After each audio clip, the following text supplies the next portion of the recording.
తప్పు తెలుసుకొని ఇక్కడ తప్పు జరిగింది దీన్ని సరిదిద్దాలనే సరిదిద్దు కార్యక్రమాలు అనేవి ఎక్కడా చేయలేదు.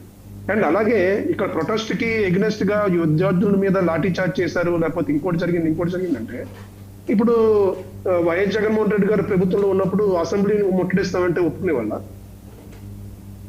అసెంబ్లీలోకి మేము చొరబడతామంటే ఒప్పుకునే వాళ్ళండి?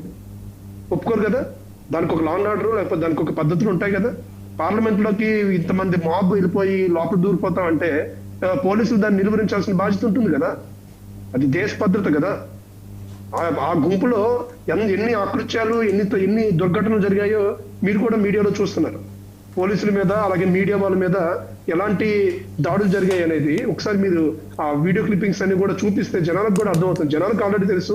ఎవరైతే వైసీపీ వాళ్ళు మాట్లాడుతున్నారో ఆ కేతిరెడ్డి లాంటి వాళ్ళు ఒకసారి ఆ వీడియో క్లిప్పింగ్స్ చూడండి. విద్యార్థులు అయితే నిజంగా అందులో పార్టిసిపేట్ చేస్తున్నారు. అందరూ విద్యార్థులు కాదని నేను అనట్లేదు. ఎవరైతే నీట్ విద్యార్థులు ఉన్నారో వాళ్ళు కూడా పార్టిసిపేట్ చేశారు.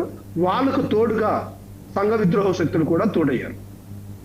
ఈ ప్రొటెస్ట్ ని ఒక బూచిగా చూపించుకొని ప్రభుత్వం మీద అలాగే దేశంలో ఒక అన్రెస్ట్ క్రియేట్ చేయాలనే ఒకే ఒక దురుద్దేశంతో ఈ ప్రొటెస్ట్ అంతా కొనసాగింది. అలాంటి దాన్ని నిర్వహించాల్సిన బాధ్యత ఉంది. దాని మీద పవన్ కళ్యాణ్ గారు ఆల్రెడీ స్పందించారు. ఇప్పుడు కేతిరెడ్డి గారు అడగాల్సిన ప్రశ్న ఏంటంటే జగన్మోహన్ రెడ్డి గారిని అడగాలి.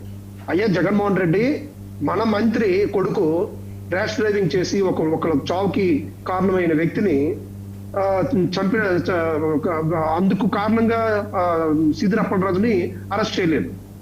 సీదిరప్పలరాజుని ఎందుకు అరెస్ట్ చేశారంటే తన కొడుకు ర్యాష్ డ్రైవ్ చేసి ఒక వ్యక్తి చావుకి కారణం ఇవ్వడమే కాకుండా ఆ ఇన్సిడెంట్ ఆ యాక్సిడెంట్ ని తన కొడుకు పేరు మీదకి రాకుండా ఇంకొకళ్ళ పేరు మీద మ్యానిపులేట్ చేసి, అంటే ఒకళ్ళకి ఒక చావుకు కారణం అయ్యారు, ఇంకొక వ్యక్తిని జైలు పాలు చేయడానికి సిద్ధమైపోయాడు సీదిరప్పలరాజు తన కొడుకుని కాపాడుకోవడం కోసం, తన కొడుకు మీద కేసు ఉండకుండా చేయడం కోసం. అందుకు అరెస్ట్ చేశారు. ఈరోజు పోలీసులను తప్పుదోవ పట్టించి, న్యాయ వ్యవస్థను తప్పుదోవ పట్టించి, ఈ వ్యవస్థని నేను ఏ విధంగా అయినా నేను మార్చగలను, నా చేతిలో పెట్టుకొని మార్చుకోగలను ఒకే ఒక్క అహంకారంతో చేసిన పనికి ఈ రోజు సీదిరప్పలరాజును అరెస్ట్ చేశారు. దాని మీద స్పందించాడు జగన్మోహన్ రెడ్డి. ట్విట్టర్లో పెద్ద చాటభారతం రాశాడు. ఒక వ్యక్తికి చనిపోతే ఇంకో పసిబిడ్డని మీరు జైలు పాలు చేస్తారా, ఇది అక్కసు కాదా, ఇది కాదని చెప్పి అసలు విషయం ఎందుకు చెప్పడు జగన్మోహన్ రెడ్డి? రైట్, ఆ సబ్జెక్ట్ మళ్ళీ మాట్లాడదామండి.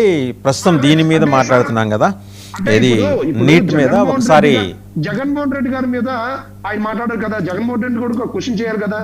అయ్యా చూడండి, మీరు మాట్లాడుతుంటే శేఖర్ రెడ్డి గారికి వినపయ్యట్లేదట. జనరల్గా ఏంటంటే వాళ్ళకి అభ్యంతరకరమైన అంశాలు ఏమైనా ఉంటే వాళ్ళకి వినపడదు. ఇప్పుడు ఆయనకి వినిపించట్లేదు, ఇలా అంటున్నారు, చూశారు కదా.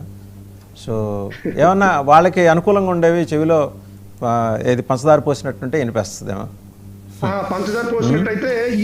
సరే, ఇప్పుడు ప్రధానమంత్రి ఏం మాట్లాడారు నిన్న నీట్ గొడవ తర్వాత? ఆయన స్పందించారు, ఆయన మాట్లాడారు. ఒకసారి చూద్దాం, తర్వాత మోకా ఆనంద్ సాగర్ గారి దగ్గరికి వెళ్ళాం.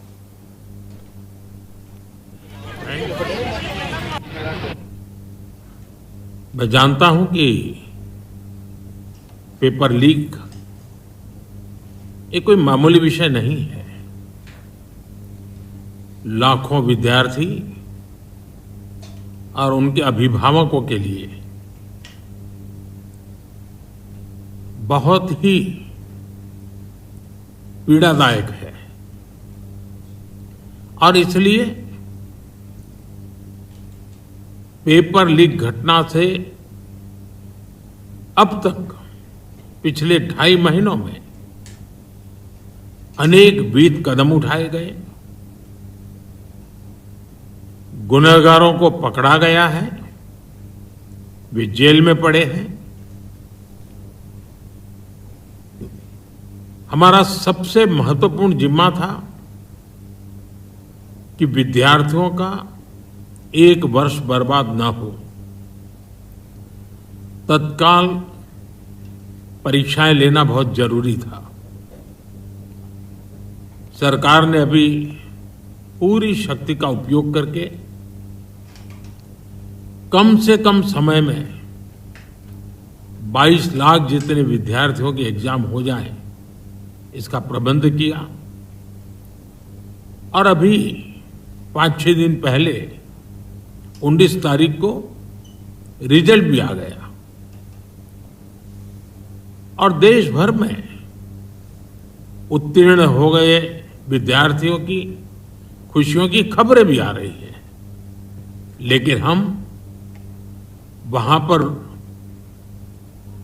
संतोष मानने वाले लोगों में से नहीं है और इसलिए मैंने आज फास्ट ट्रैक कोर्ट के लिए సరే.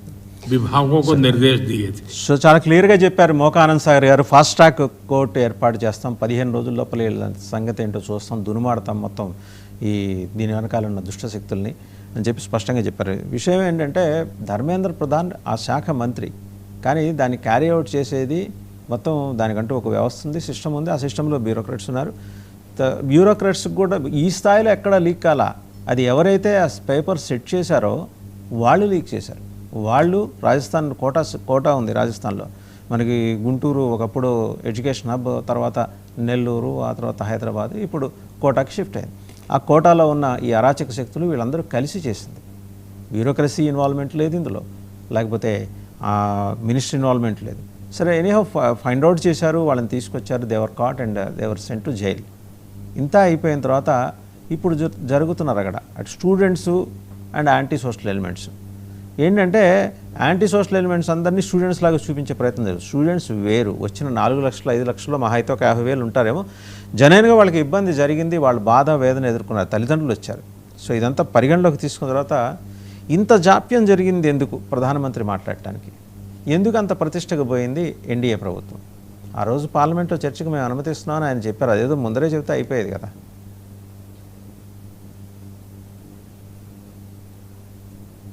ఆనంద్ సాగర్ గారు మ్యూట్లో ఉన్నారు మీరు.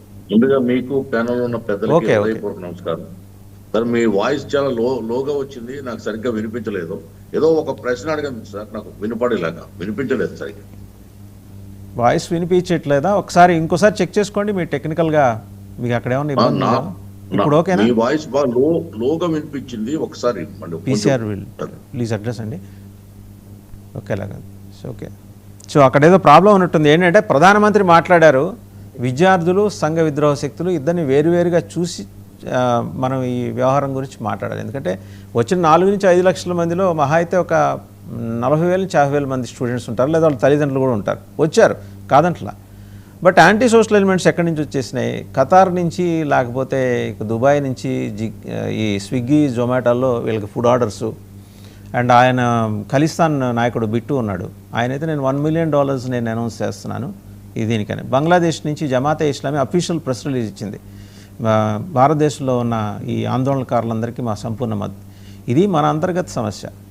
సో వీళ్ళందరూ ఇన్వాల్వ్ అయిన తర్వాత దీన్ని ఏదో కేవలం విద్యార్థుల సమస్యగానో, లేకపోతే జిగ్మే ఆయన సోనం వాంగ్చుక్ సమస్యగానో, లేకపోతే అభిజిత్